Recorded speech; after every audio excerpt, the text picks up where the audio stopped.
नमस्कार दोस्तों, GS special series में एक बार फिर से आप सभी का स्वागत है। आज हम आपके लेके आए हैं वीडियो संयुक्त राष्ट्र और उसके अंगों के बारे में, यानी कि यूनाइटेड नेशंस और उसके कुछ ऑर्गन्स के बारे में। जैसा कि हम सभी को पता है, 1919 में वर्ल्ड वॉर फर्स्ट खत्म होने के बाद जब लीग ऑफ नेशंस बनी, तो उसके बाद शायद ये लगा था कि हमारा जो विश्व है वो विश्व शांति की ओर जाएगा, लेकिन नहीं, ऐसा नहीं हुआ। ट्रीटी ऑफ वर्साइल्स में कुछ समस्याएं होने के बाद, जर्मनी का ह्यूमिलिएशन होने के बाद, जब हिटलर का फिर से उदय हुआ, तो वर्ल्ड वॉर 2 शुरू हुआ, यानी विश्व युद्ध द्वितीय शुरू हुआ। और उसका अंत कुछ इतना भयावह रहा कि 1945 में हिरोशिमा और नागासाकी पे बम गिरने के बाद उसका बहुत ही भयानक अंत हुआ। और उस भयानक अंत होने के बाद उसी साल सितंबर के महीने में यूनाइटेड नेशंस का जन्म होता है। तो उसके बारे में आज हम बात करेंगे। यूनाइटेड नेशंस के बारे में जरा हम एक बार बेसिक्स देख लें, तो इसके बेसिक्स के बारे में देखें तो 24 अक्टूबर सन 1945 को आफ्टर सेकेंड वर्ल्ड वॉर जो है इसकी शुरुआत हुई। उसके बाद अगर हम इसके हेडक्वार्टर की बात करें तो न्यूयॉर्क में इसके हेडक्वार्टर है। और इसके 6 प्रिंसिपल ऑर्गन्स मेनली हैं। ये 6 प्रिंसिपल ऑर्गन्स कौन कौन से हैं, तो एक बार इनके बारे में हम देख लेते हैं। तो general assembly, security council, economic social council, trusteeship council, international court of justice और सेक्रेटेरिएट करके ये 6 इसके स्पेशल ऑर्गेनाइजेशंस हैं जो इसके बेसिक ऑर्गन्स के रूप में कार्य करते हैं। जिनमें से अगर हम बात करें करंट सिचुएशन की, तो अभी के लिए सिर्फ 5 ही कार्य कर रहे हैं। इनमें से जो ट्रस्टीशिप काउंसिल है आपका, इसको एबॉलिश कर दिया गया था सन 1994 में। चलिए तो आगे देखते हैं और हम बात करते हैं एक एक करके इसके बारे में। तो अगर हम मेंबरशिप की बात करें तो यूनाइटेड नेशंस में लगभग 193 मेंबर्स हैं, और जो लेटेस्ट मेंबर जोड़ा गया था वो सन 2011 में साउथ सूडान को जोड़ा गया था।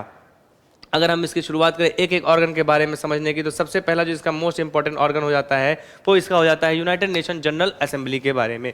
ठीक है, यूनाइटेड नेशन जो जनरल असेंबली है इसमें लगभग 193 मेंबर हैं, और हर साल सितंबर के महीने में इसका क्या होता है, इसका मीटिंग होता है, जिस मीटिंग में रिजोल्यूशंस पास किए जाते हैं, बजट पास किए जाते हैं और इंपॉर्टेंट डिस्कशंस होते हैं। जो भी इंपॉर्टेंट डिस्कशंस या बजट्स होते हैं वो आपके 2/3 मेजॉरिटी से इसको पास किया जाता है। लेकिन जो आपके नॉर्मल डिस्कशंस होते हैं, किसी नॉर्मल टॉपिक पे डिस्कशन हुआ, तो उसको पास करने के लिए, उस रिजोल्यूशन को पास करने के लिए सिर्फ और सिर्फ सिंपल मेजॉरिटी की जरूरत होती है। ये तो हो गया हमारा यूनाइटेड नेशन जनरल असेंबली के बारे में। इसका जो अध्यक्ष होता है, जो इसका आपका प्रेसिडेंट होता है, वो हर साल टाइम टू टाइम चुना जाता है। इस समय के लिए अब्दुल्ला शाहिद जो हैं इसके प्रेसिडेंट हैं हमारे जनरल असेंबली के। ठीक है, तो ये हमारा जनरल असेंबली के बारे में हो गया। नेक्स्ट अगर हम बात करें तो ये most important body of United Nations है, हालांकि नॉन डेमोक्रेटिक भी इसको कह सकते हैं एक तरह से। इसका रीजन क्या है कि यूनाइटेड नेशन सिक्योरिटी काउंसिल में जो नंबर ऑफ मेंबर्स है वो टोटल है 15, जिनमें से 5 आपके परमानेंट मेंबर्स हैं और 10 नॉन परमानेंट मेंबर्स हैं। तो जो इसमें नॉन डेमोक्रेटिक नेचर है वो ये है कि जो आपके नॉन परमानेंट जो आपके परमानेंट मेंबर्स हैं उनका वीटो पावर होता है नॉन परमानेंट मेंबर्स के ऊपर में। ठीक है, और खास बात यह है कि अगर उन 5 मेंबर्स में से कोई एक भी उस पर्टिकुलर रिजोल्यूशन के लिए एग्री नहीं करता तो वो रिजोल्यूशन पास नहीं हो सकता।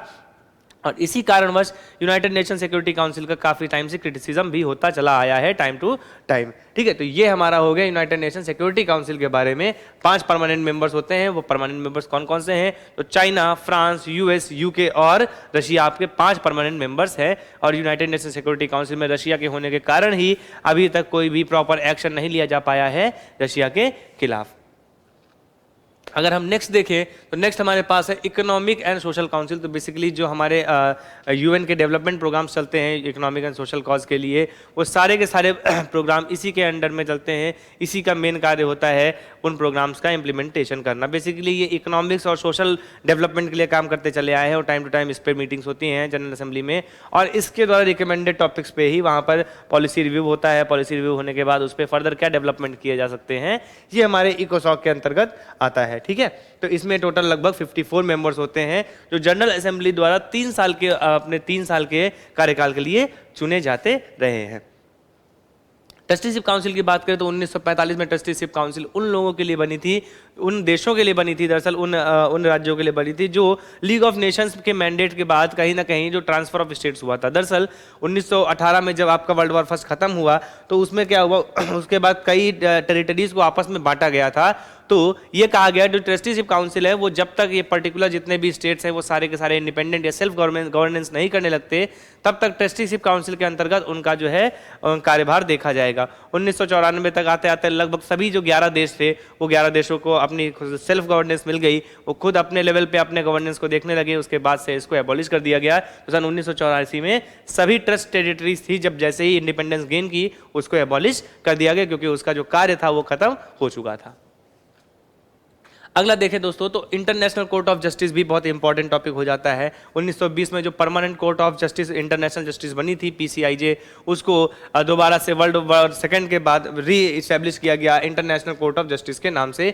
ये भी एक प्रिंसिपल जुडिशियल ऑर्गन है जो कि आपको जिसका हेडक्वार्टर आपका हेग नीदरलैंड में मौजूद है, वहाँ से ये ऑपरेट करता है। आईसीजे में जो आईसीजे के जो आपके डिसीजंस है वो ऑल दो बाइंडिंग नहीं है बट स्टिल इसकी अपने आप में काफ़ी ज़्यादा इंपॉर्टेंस रही है। अगर हम बात करें यूनाइटेड नेशन सेक्रेटेरिएट की तो ये मोस्ट इंपॉर्टेंट ये भी हो जाता है, रीज़न बीइंग कि यहाँ से ही सारे कार्य किए जाते हैं, यहाँ से सारे ऑपरेशंस किए जाते हैं। ऑपरेशंस इन द सेंस जितना भी आपका जो यूनाइटेड नेशन का कार्य है वो यहीं से आरंभ किया जाता है। तो करंट के लिए जो इसके सेक्रेटरी जनरल है वो एंटोनियो ग्यूटेरेस जी हैं जो पुर्तगाल के निवासी रहे हैं। ये अपने दूसरे कार्यकाल के लिए अभी हाल ही में चुने गए थे और ये जो है यहाँ से इनका सेक्रेटेरिएट काम करता है, जिसको हम भारत जो हिंदी में जैसे सचिवालय कार्य करता है हमारा, कि जो भी कार्य है वो यूनाइटेड नेशन जनरल असेंबली भले ही रिजोल्यूशन पास कर रही है बट उसके पीछे की जो भी पॉलिसी मेकिंग का कार्य होता है वो सारा का सारा यूएन स्टाफ करता है, यानी कि यूएन स्टाफ सारा हमें यहाँ पर सेक्रेटेरिएट में अवेलेबल रहता है। ठीक है, तो दोस्तों उसके बाद अगर हम इस लिस्ट को देखें तो इसमें जो बेसिक ऑर्गेनाइजेशंस हैं उनका हेडक्वार्टर कहाँ पे, उनका एस्टेब्लिशमेंट ईयर कहाँ पे है, आप इस वीडियो की पीडीएफ ले सकते हैं हमारे गैलेक्सी के यूट्यूब टेलीग्राम चैनल से, वहाँ से इसको एक्सेस कर सकते हैं, आपको काफ़ी इन्फॉर्मेशन मिलेगी और इसको एक बार पढ़िएगा। अक्सर यहाँ से क्वेश्चंस पूछे जाते हैं और इंपॉर्टेंट क्वेश्चंस पूछे जाते रहे हैं और आगे भी चांसेस रहेंगे। तो उम्मीद करता हूँ वीडियो आपको अच्छी लगी होगी। हमारे टेलीग्राम चैनल से आप जाइएगा, इस वीडियो के लिंक को एक्सेस करिएगा, इसके पीडीएफ को एक्सेस करिएगा, आपको काफ़ी सहायता मिलेगी यहाँ के वीडियो से। तो आज के लिए इतना ही, फिर मिलेंगे दोबारा स्पेशल सीरीज में, तब तक के लिए नमस्कार, thank you, have a nice day, धन्यवाद।